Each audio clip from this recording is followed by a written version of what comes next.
Are you ready? The Kornelia Stephanie Show. Wake up to love, your call to action. Join Kornelia as she empowers others to live heaven on earth. Kornelia teaches listeners how to be the authority over yourself, embracing your inner guru. Feel yourself uplifted into limitless expansion, integrating ease and grace in a changing world. This show will cover topics such as unconditional love, your physical body, how to be in extraordinary relationships, create financial and emotional wealth, embracing entrepreneurship in the new earth.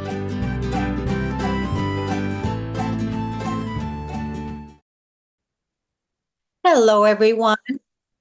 Welcome to the Kornelia Stephanie Show. It's an honor and a pleasure to be with you today. We have our stories of hope, and our first guest is Sallyann Martinez.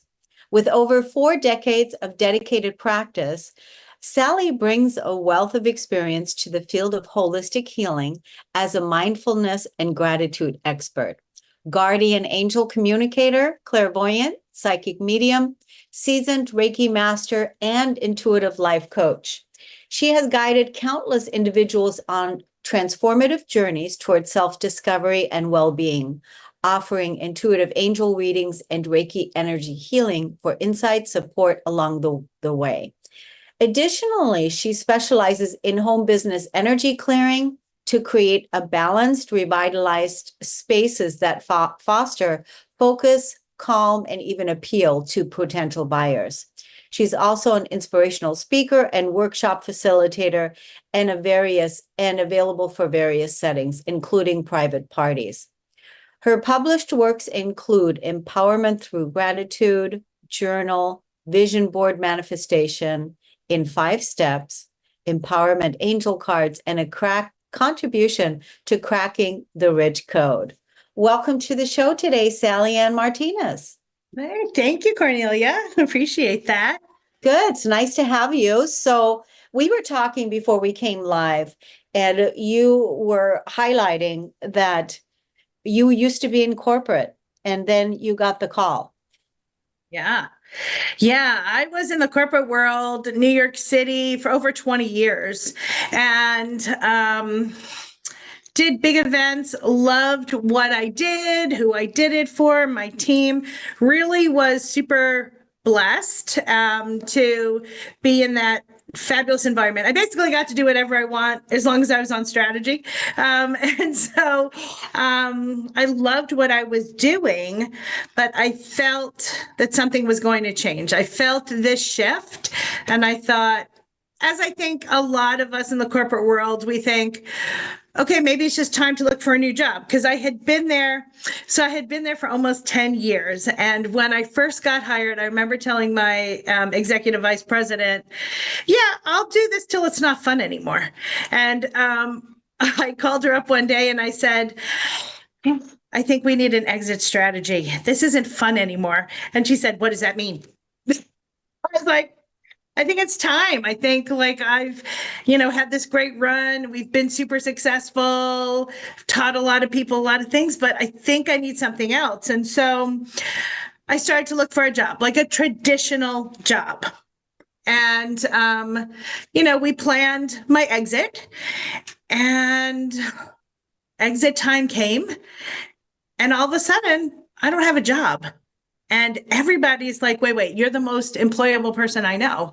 And because of all my philanthropic work, I was very connected. I was on television a lot. I was very connected to, Phoenix, Arizona, where I was working. And I was like, what's going on? I don't understand what's going on. And so ironically, a friend of mine said, my feet are killing me. I've plantar fasciitis. Can you come do some Reiki on me? And I was like, yeah, sure. I'm not working. Yes, I can do that.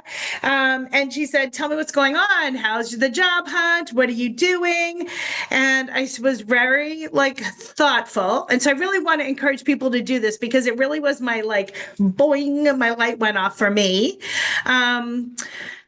But I started looking at all the things that I had accomplished in my career, and so proud of them, and so many wonderful opportunities in New York City and here. And I was like, well, I don't know why I'm not getting a job. And I'm kind of, she's like, well, tell me what's going on. I'm like, how do you not get an interview for a government job and you know the mayor? Like, you're good friends with the mayor. How does that happen? How can you not get a job interview for a production job and you know the vice president of sales? Like, Cornelia was the strangest thing. It was all these things. And I started counting. And I'm going through and I got to 13. And then I just started laughing. And my girlfriend looked at me because she was like, are you hysterical? Like, are you going crazy? And I was like, no, it's 13. Of course it's 13. It's time for my awakening. So backstory is I was married on a 13.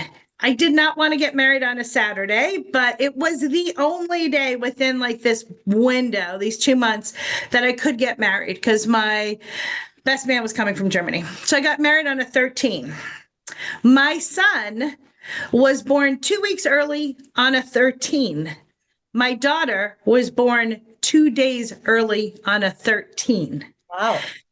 None of these were really planned days, right? So 13 is kind of like our family number. So then when I'm going through all these job opportunities that are strangely available but not available, like didn't understand, I call it angel whispers now, by the way. I started to laugh and I said, okay, I get it. Okay, what am I doing?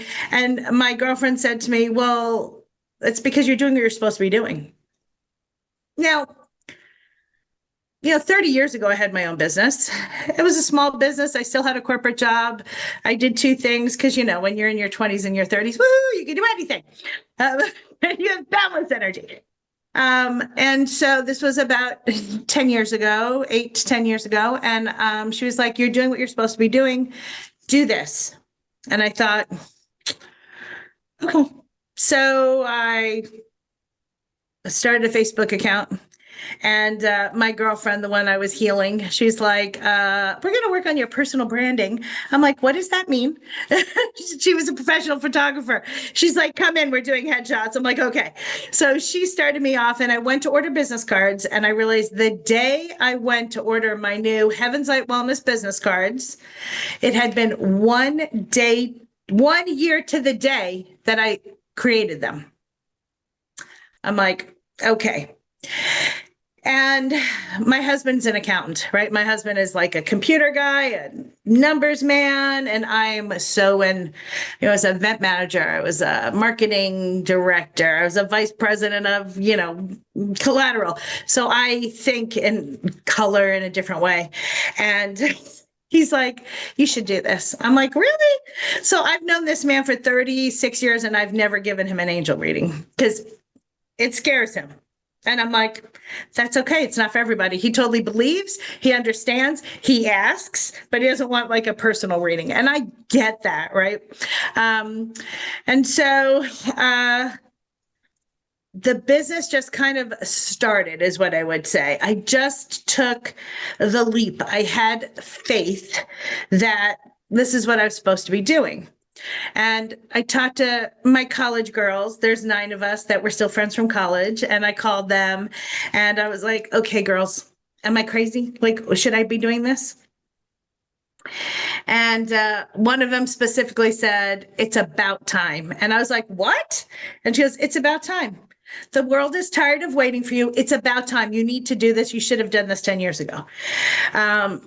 But there were things, right, that get in our way as humans, as adults. Like, I live in a smaller town of Phoenix that's now exploded. But at the time, I had little kids and people, sometimes people are judgmental. And I didn't want that to affect my children. So I didn't want to do this type of work solely.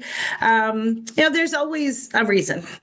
So all of a sudden, God made sure I didn't have a reason anymore, right? Like 13 opportunities, had my aha moment, and then just started working. Got this beautiful little space. I have wonderful support team. So that's another great thing. Like, when the shift happens for yourself, it's to have the faith to understand that it's okay to step through the door. And I remember that a friend called me and he said, look, I have an office in my building. I really want you in there. I love you. I trust you. I, think wonderful things about you. And I remember saying, oh my gosh, do I want to do this? Like it makes it real. Yeah. Duh. Of course I want to, right? Yeah. So it's the things that come into our life too, that we have to be willing to walk through the door is what I say. Like, okay, the door's open.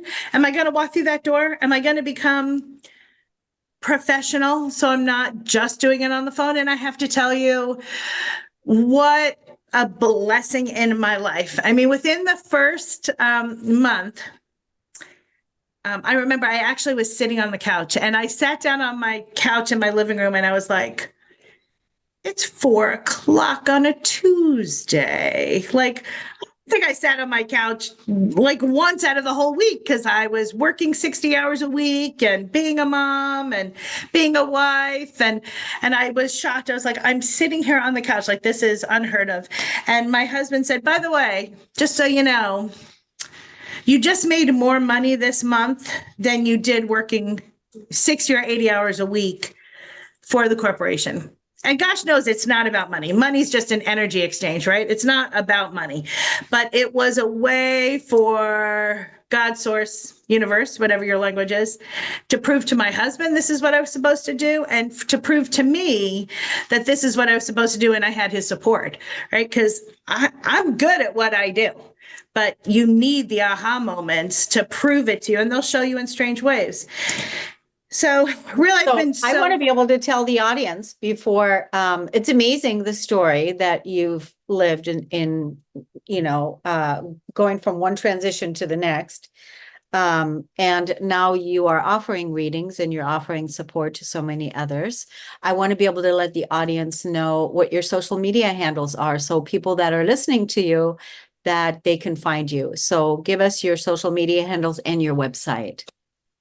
So easy. Every single thing is Heaven's Light Wellness, because that's where all the messages come from. Your guardians, Heaven's Light Wellness, YouTube, Instagram, Facebook, LinkedIn, we're all there. You can find everything that I can do to help you live your best life, all on Heaven's Light Wellness, and also get free angel card readings and free content that we put out there every week. So this way we can help heal the world if that's what they need. So beautiful. You are on the Kornelia Stephanie show, which is heaven on earth. That's what we're teaching and talking about here. So it's a wonderful, again, match that. Mhm. Yeah. So it's great. Thank you, Sallyann, for coming on. I appreciate you sharing your gifts with us and telling your story. Thank you so much. We're going to take a break on the Kornelia Stephanie show. We'll be right back, everyone.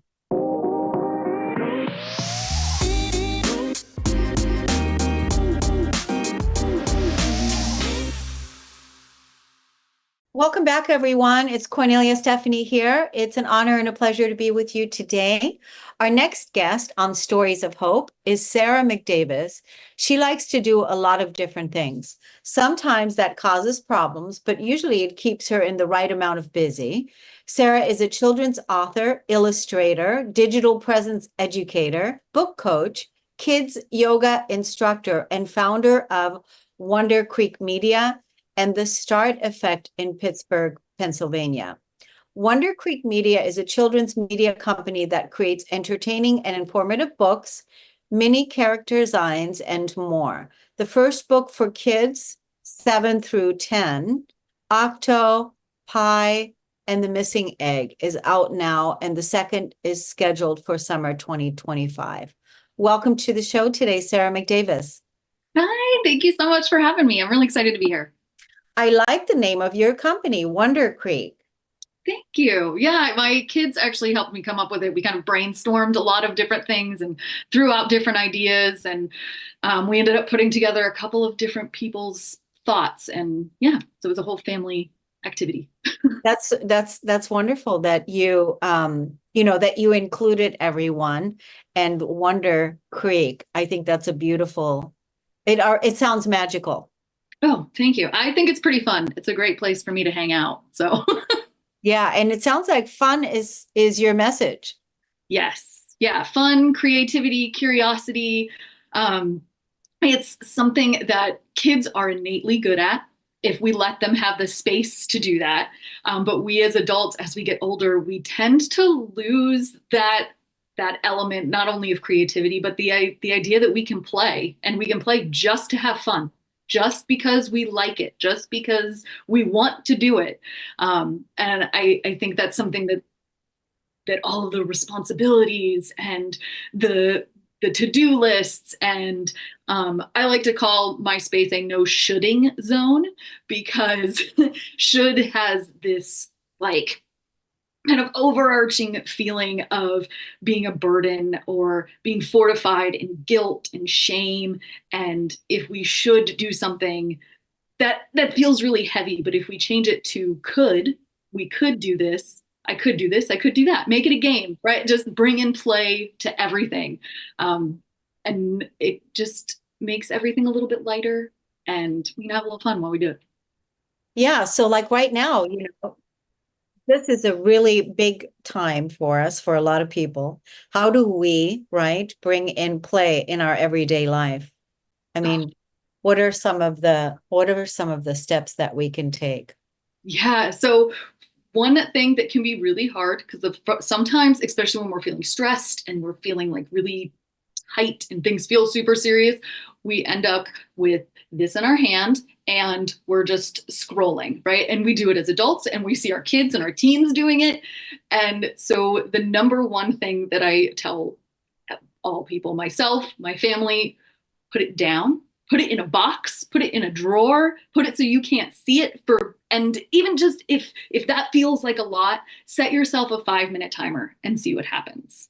Like, give yourself space to just be in a space, to just sit and pick one or two things in the room. So something I like to do, especially when I'm coming up with ideas for my stories, is if I'm having one of those like writer's block moments, I will like to sit and pick a couple of things in a room and say, okay, how do those things go together in a way that makes no sense whatsoever? So if it's like a light and a book and the carpet, well, maybe that's a magic carpet. Maybe that's a talking light. Anything that's fantastical and makes absolutely no sense. That kind of play it does take practice. I will say it does take practice. The first time you do it, you might just be like, I don't know, it's a carpet and a light, like, and it can be hard to jump into, especially when we've had all of this time in our lives that we've grown out of it.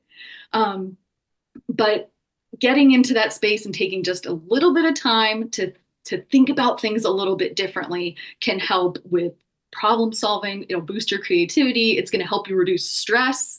All those kinds of good benefits that we love to have. Is this the way that you live your life? Have you always been like this, or was this like an epiphany type of thing? So I've always liked to play. I've always liked to create stories and make up things, and kind of live in a fantasy world. Sometimes from even when I was very small, I loved creating stories where the animals talked to me and told me all the things. So now that's what I get to do, which is a delight. But it's definitely blossomed for me in the last couple of years. Just in listening to podcasts and reading books and things, and being in different groups of people that are helping me to kind of break free of that kind of overarching thought pattern that we have to stay in line and do these things.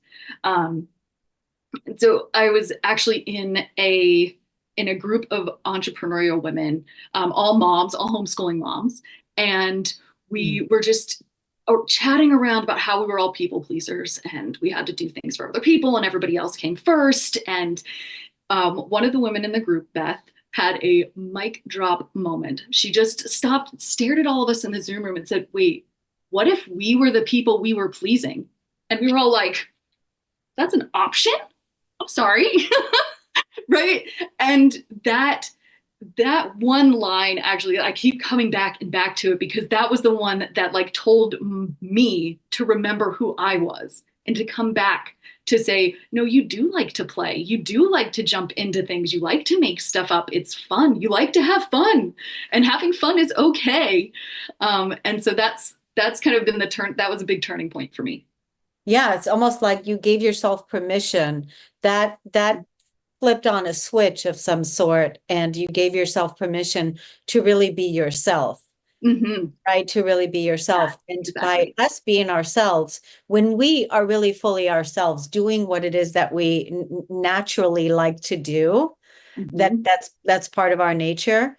That's why I asked you, are you always like this? Were you always like this? Or is this, an epiphany? Because I think, doing what you're doing on a daily basis, bringing fun into it, bringing curiosity and play into your daily life, and then being that and modeling that, it's just returning back to our innocence, and where, really fun things and good things can happen simply because life's hard. It's been Yeah. hard. Yeah. Right? Yes. 1,000%.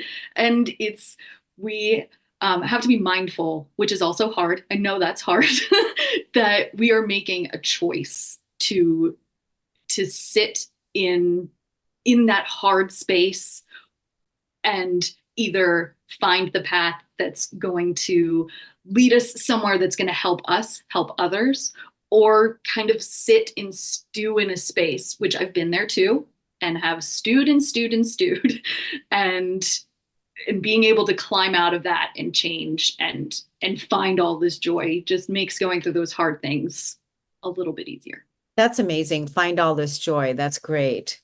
Absolutely. Now, what are you doing nowadays? So I know that you are doing, you've got a book coming out. What are you doing now where people can join you or follow you on your social media? What are you doing? Yeah. So I, right now, I'm really trying to get out and meet more kids and have fun and do all that kind of stuff. So I have one book out now, and my next one's coming out in May. But I have a free educator guide on my website, sarahmcdavis.com/free educator guide, I think, or just educator guide. And it's not just for educators. It's for anyone that has kids in their life. There are fun activities in there to do. You can sit down and make a map together. It's one of my favorite things to do with my kids, is put down a bunch of rice and then draw out the outline and make a whole new world together, which is a delight. And so there's a lot of fun things that you can do in your home. You can do with one kid, you can do with a group of kids, and kids innately want to play. So if you're having fun, they're going to have fun. Yeah, I love that. Can you give us those social media handles again? Yes, on Instagram, you can find me at Sarah McMarvelous. That's the best place to find me. Sarah McMarvelous. Mm-hmm. Yeah, I love that. That's wonderful. Awesome. It is. So you're also doing kid yoga, right? Yes. Yeah.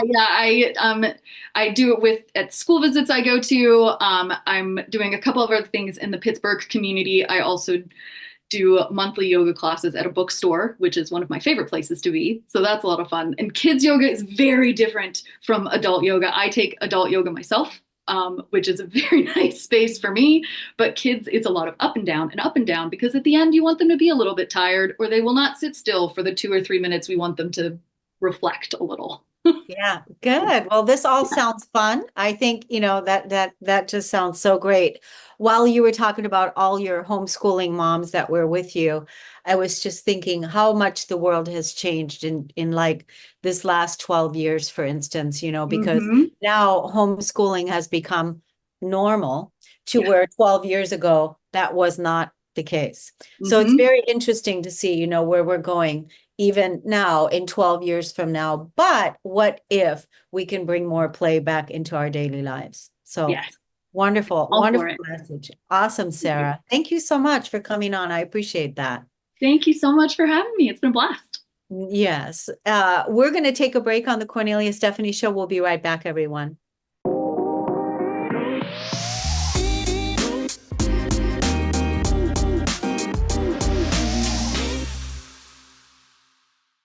Thank you, everybody, for listening and tuning into the Kornelia Stephanie Show. Our next guest today is Whitney Erwin. She's an international holistic health practitioner, a clinical herbalist, and an Ayurvedic strategist, avid yogi, world traveler, free spirit, and nature lover. Whitney is the owner of Four Seasons Harmony Holistic Health, Healing, and Ayurveda, a woman's healthcare practice that she founded back in 2015. She loves to apply holistic health and natural medicines to help women with chronic hormonal imbalances to reduce pain, restore balance and vibrant energy, and live a long, healthy life. Her healing practice is trauma-informed and compassionate, which has been supported by over 20 years of yoga studies and advanced certifications, as well as 5 years of professional collaboration with the EMU Strategies for Trauma Awareness and Resilience STAR program. Welcome to the show today, Sarah. Oh, thank you so much. I apologize. Welcome to the show today, Whitney. Sarah was our previous guest. I apologize. Welcome to the show, Whitney. Okay, it was such a pleasure to be with you, Kornelia. Thank you for having me. Oh, it's wonderful to have you. So, you've got quite the healing practice. You've got quite the work that you're doing today. Working with people that have, chronic pain or even trauma. Was that the direction that you've always felt called to go in, or how did you get started with this work? Yeah, to some degree, I felt like I was called from a very young age, even like in elementary school. I remember doing conflict mediation, and I continued activities and involvements like that all throughout growing up. And it was just kind of on the side or for volunteer work or the space I would offer for friends. But I didn't really see myself doing that for my full-time work. I had visions of like running an orphanage and doing like humanitarian service. But specifically what got me to today was just a very long, windy path and many uncharted experiences that I never in a million years would have dreamed happen. But there's so many gems along the way that, looking back, I like wouldn't have it any other way because it brought me to this very fulfilling place today. Yes. And so you were also talking about before we came live that you had prior hit this kind of bottomless road where you were at and hitting the bottom of where you were going. And then that also guided you more into the path that you are on now. Yes, that's right. So 2014, I remember it was this major turning point in my life. And I felt like I had been on a health conscious, spiritual path for a very long time at that point. And I just felt like I just like completely bottomed out. And I found Ayurvedic medicine at that time through my love of yoga. And I was just knee deep in immersing myself in studies and doing a lot of inner growth and change, which helped me get my life back. It was absolutely transformational. But throughout that journey, I just felt like I lost everything. And at that time, felt very scary and overwhelming. And I was like, what purpose is there now for me to devote my time and energy to? And I remember through that experience, feeling like, well, I'm still here. There's still light inside of me, and that the universe still was taking care of me. That was such a critical lesson for me.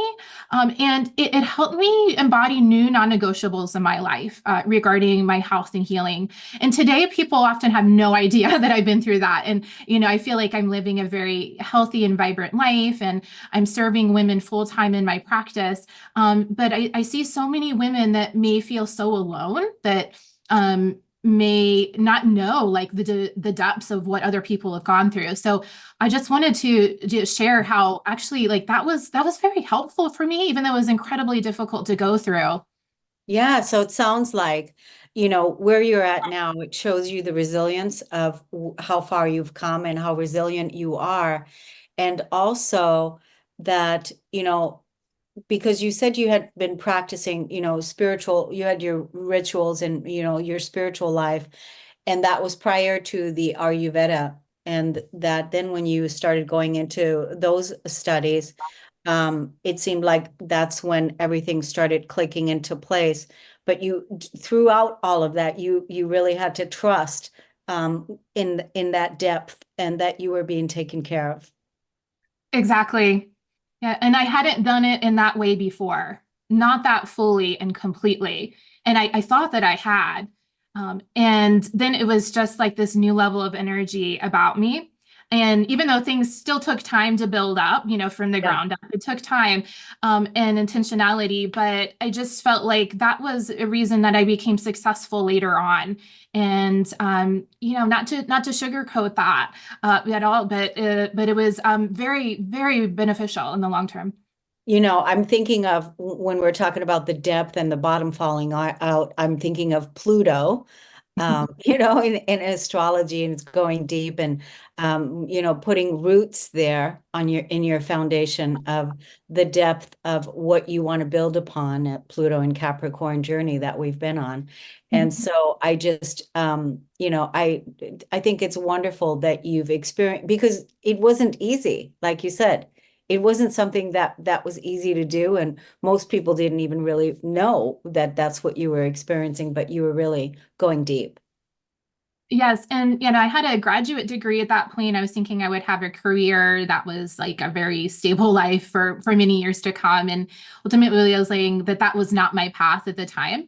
I remember creating a vision board, and I just put kind of everything I was imagining, but it hadn't come into reality yet. None of it was manifested. And then like a year later, like that became the platform for me creating an innovative and original healthcare practice. Like I went back to that over and over again. And then it was like all of those things then played out later, just from that place of like complete allowing and emptiness.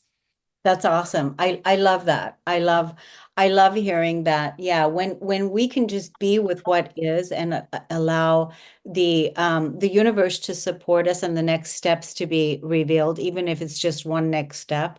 Mhm. Um, because it's in that emptiness, right? It's in that empty space where new growth can happen, new gifts can be revealed.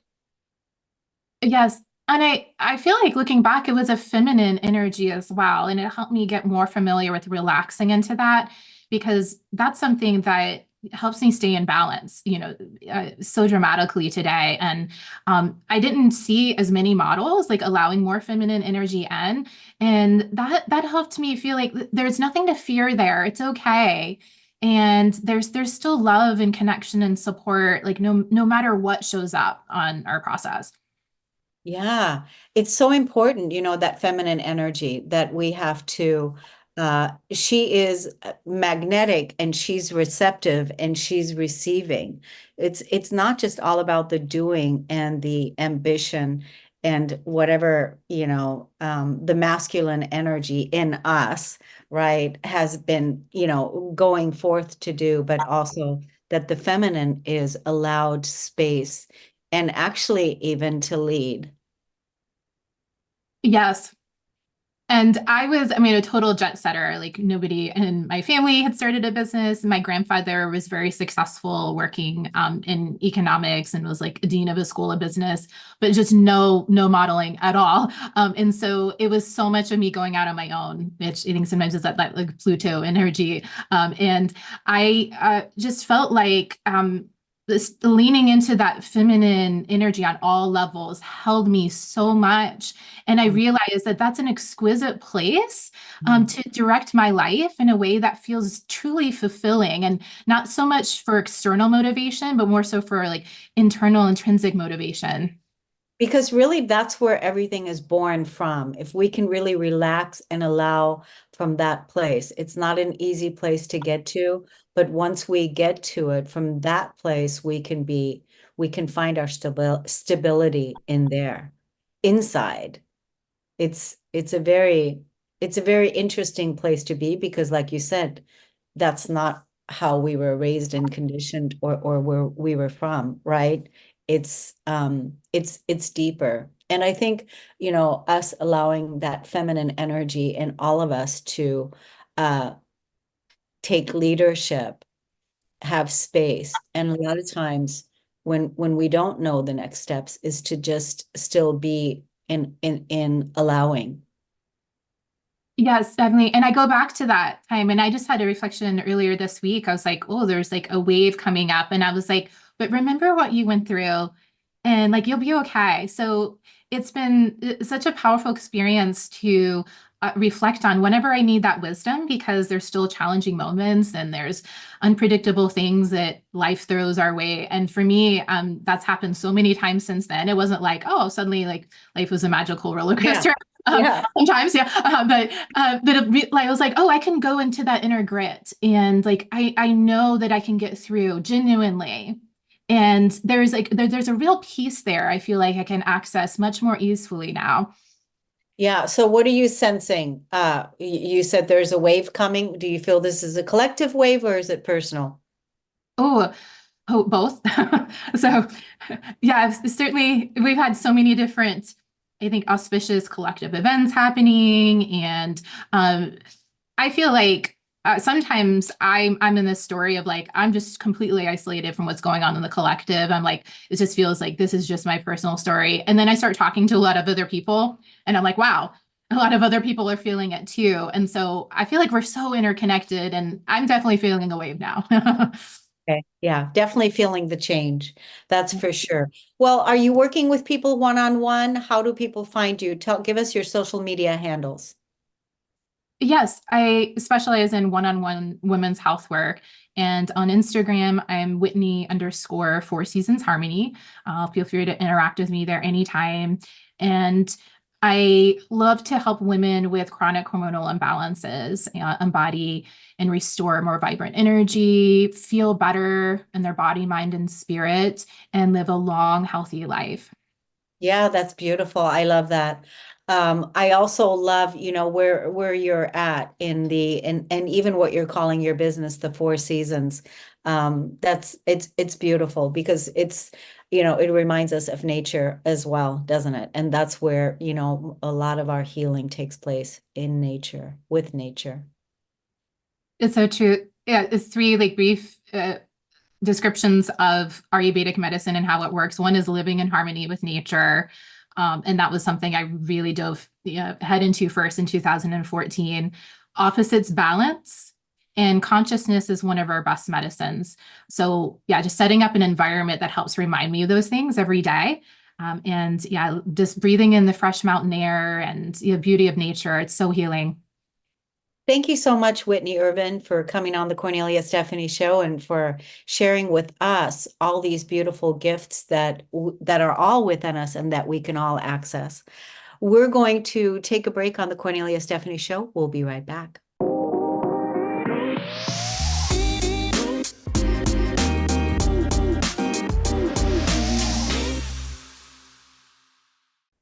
Welcome back, everyone. Our next guest is Dana Nygaard. Dana says that there are women driven by insecurity who settle for men who don't value them, only to suffer in silence in a loveless or downright abusive marriage. Dana is a renowned psychotherapist, relationship coach, author, and national speaker who teaches single Catholic women how to date intentionally, stop settling, and start choosing wisely. She gives them a confidence and tools to know when a man is worth it and when to walk away. Dana is here today to share a glimpse of the strategies that she used to heal from her past and find her husband, David, so you can begin transforming your love life. Welcome to the show today, Dana Nygaard. Thanks, Cornelia. I'm super excited to be here today. Well, I just, we were talking before we went live that, you said there's a lot of that going on. And it's like that, a lot of people don't see that that's what's going on, but that's going on.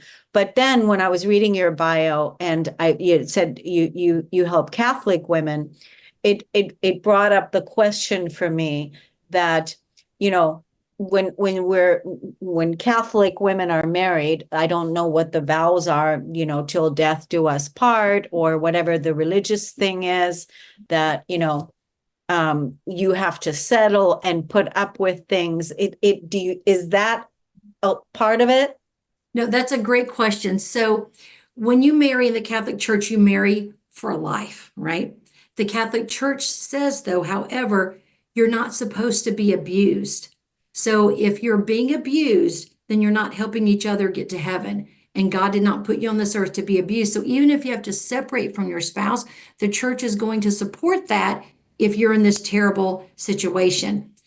And then annulments in the Catholic Church, or the decree of nullity to be, exact, what that says is there never was a marriage. Because if you didn't tell the priest, hey, he calls me vulgar names, he hits me, he slaps me. If the priest had known that, he probably would have said, we got to get some help before we make this happen. This is not going to happen as it is. And so, but only the church can decide if it's valid or an invalid marriage. So another conversation for another day, but that's a little bit that hits on what you were asking about. Yeah, you came to tell us about a specific message that you had today. Yeah, it was in my own mid-30s that I realized something was wrong with my life. I wound up being anxious a lot, but I hadn't grown up that way necessarily. I didn't think I had. Hypervigilant, depressed. I even looked really gaunt, which it's hard to imagine today because, I'm older, but I looked so gaunt, and it was from just not wanting to eat because I was so stressed out all the time. And there were even times where I would break into uncontrollable sobbing. And I would think to myself, like, what is happening? I almost wanted to look around, like, what is going on here? Because it wasn't my norm. But what really got me to start waking up to the situation I had allowed myself to get into in my life was I had a panic attack. I only had one in my life. And I thought, I know what this is tied to because I was a psychology teacher. So I knew just enough psychology to be dangerous, but I wasn't a therapist at that point. And that's when I really started to do a deep dive into what's going on in my life. And what I realized is it was from my childhood, the way I was attached, or really the way my parents had attached to me, that I then had carried that on into relationships with men. So I was mistreated as a child, so I chose men who mistreated me, used me, abused me, and all those things. And once I realized, wait, I'm the common denominator here. Okay, so I'm going to have to change something inside of me. And I took 90 days and I did a deep dive into healing with attachment theory, and I brought in my faith to it. And I went through this process. And by the time I was done, I no longer had an insecure attachment. I had a secure attachment. Right. I think that you, from what you're talking about, from what I hear you saying, is that you release some of the old blocks, the old patterning, the old limitation, Yes. and then you brought your own consciousness, your own values, your own beliefs, your faith into that structure, into that cell, into that. And basically you said, no, this is my truth. This is the law. This is how it is now, not That's how. right. You nailed it. That's it exactly. Because in the past, I would maybe a little part of me would pipe up like, hey, that's not, a nice thing that's happening, but it would always be shut down by someone else. If it was a parent saying, get that look off your face, that's not true. You're not remembering that correctly. So what do you do when you're told these things and there's gaslighting? You take a moment and you look inward and you think, wait, did I dream it? Did it not happen that way? And I finally realized one day, I'm not crazy. I'm around a bunch of people who have a lot of narcissistic traits and who are telling me something's wrong with me. But the thing that's wrong with me is I've allowed those people into my inner circle, and they're the people hurting me. So something is wrong here. And that healing allowed me to then start inviting in healthy people. And that's why I have a long-term, happy, healthy, holy relationship with my husband, David. Yeah, that's beautiful. When I think about, that our mother's generation, right? And how they talk to each other, how they talk to us. The fact that, my mother could give me one look, just that look, or, that look on your face, take that look off your face. Just those type of words. Yeah. That was during that time period when, when we were still allowing that type of behavior. That's why you're doing the work that you're doing, helping women build up a healthy self-esteem, to want more for themselves, to not put up with verbal abuse, to not put up with mental abuse, emotional abuse, physical abuse, no abuse. No abuse. That's right. Because it's so sad to me how many times women will tell me, well, he does this and that. And it'll be nice things like open car doors, bring her flowers. Okay, beautiful. And then in the next moment, they'll say, but he screamed at me the other day for 20 minutes. I couldn't help it. There's a wreck on the highway. I was late. I could not do a thing about it. I'm never late. And he screamed at me and then he called me a blankety blank. Oh, so then when I point out to them, okay, those last two things, that technically falls under emotional abuse. How are you, settling in with that? Like, how does that resonate with you? Do you realize that's what's going on? And it's almost like these women who don't even know each other. It's like they've all gone out and gotten the same playbook, and they'll say back to me, and I wait for it. I don't show it on my face, but I think, here we go. And it's almost like a countdown. It's about to come. And they'll say, I feel terrible. I feel awful. I have thrown him under the bus because he's really a good guy. So I call that the good guy fallacy, because it's a psychological term called confirmation bias. So it's like, here's a box. This is what a good guy does. Check. He did those things. So it doesn't matter that there are bad behaviors. No, to me, that box says he's a good guy. So when I take them through the process and act like I have imaginary Post-it notes, and I'll say, okay, where do I put these healthy or unhealthy behaviors? Bring flowers, healthy, so on. Where do I put these? He screamed at you. He called you names. They just stare at me and blink. They know where they go. But if I tell them, I'm going to wag my finger at you and you need to break up with him, that doesn't work. They have to leave my office, feel a little bit undone, like, oh, that wasn't so picture perfect. I thought I was going to go brag about this great guy and now look at things, because they have to wrestle with themselves to figure out, yeah, those two things do not match up. It's almost like they have to see it for themselves. I mean, like, really, like, kind of like, they need to be done. Yes, light bulb moment. They need it. They need to be done, because then when they can be done, then they can take action, or then they're willing to do something about it. But prior to that happening, I think the work you're doing is wonderful. I want to let the audience know how they can find you on social media. So thank you for that. So I have a limited series podcast. It only has 3 episodes, called Clarity Please. So if you go to clarityplease.com, you can sign up and I can set it up so you can receive those. There's a beautiful workbook that goes along with them to help these women start to unfold and uncover, why am I settling? Or why do I keep attracting the wrong guy for me? Or why do I keep attracting absolute Mr. Wrong, like he's not a nice guy? And so if you're tired of attracting the wrong men and want to turn that around, go to clarityplease.com and I have free resources for you. Clarityplease.com. That's so easy. Thank you. I mean, who doesn't want clarity, please? Right? We all need it. Yeah, every day, clarity, please, every day. I think that's a wonderful name and brand. Thank you. It's good. It's good. Well, I just want to thank you so much for coming on the show. And so what do you want to leave the audience with today? All right, is to evaluate where you've been romantically. I don't care if it was a boy that you liked when you were in the 4th grade and he was your little boyfriend, you had a crush on him, sort of thing. But to look back at your history, and if they go to Clarity Please, I give them a tool to do that, so that you can see what patterns are there. Because as you said earlier, until you get through that past thing and let go of it, you can't find something better. And God will have something better for you, but not if you hold on to the other stuff, because God's like, what am I supposed to do? You're holding on to that. So you have to be able to release it and get healing. And there's a great tool in there that the women can use. Dana Nygaard, thank you so much for coming on the show. Thank you, audience, for listening and tuning into the Kornelia Stephanie Show. We'll see you all next week, everyone. Take care. Bye-bye. You've been listening to the Kornelia Stephanie Show, Wake Up to Love, your call to action. Tune in each week on Transformation Talk Radio. Kornelia's joy is to engage others in practical ways, showing us how to live in the new earth in harmony with our true nature. For more information on Kornelia and her extraordinary work, or to listen to past shows, go to her website at korneliastephanie.com.